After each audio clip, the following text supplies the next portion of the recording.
কলমে ও কণ্ঠে রবীন্দ্রনাথ সরকার। কবিতা ঝড়। আগে সাধারণত ঝড় হতো বৈশাখ জ্যৈষ্ঠ মাসে। কিশোর কিশোরীরা বাড়ি থেকে বেরিয়ে পড়ত ব্যাগ হাতে। আম কুড়িয়ে আনত আম বাগান থেকে।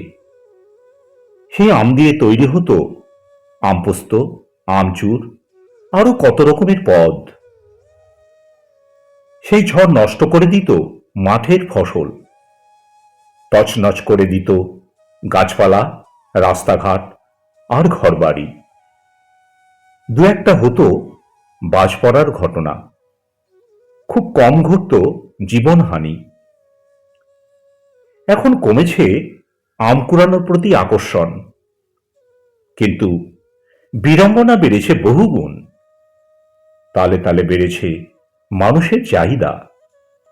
উত্তপ্ত হচ্ছে বায়ুমণ্ডল, নষ্ট হচ্ছে প্রকৃতির ভারসাম্যতা, সৃষ্টি হচ্ছে আয়লা, ফণী, আমফন, দানার মতো ঘূর্ণিঝড়। বাজ পড়ে ঘটছে বহু লোকের জীবনহানি।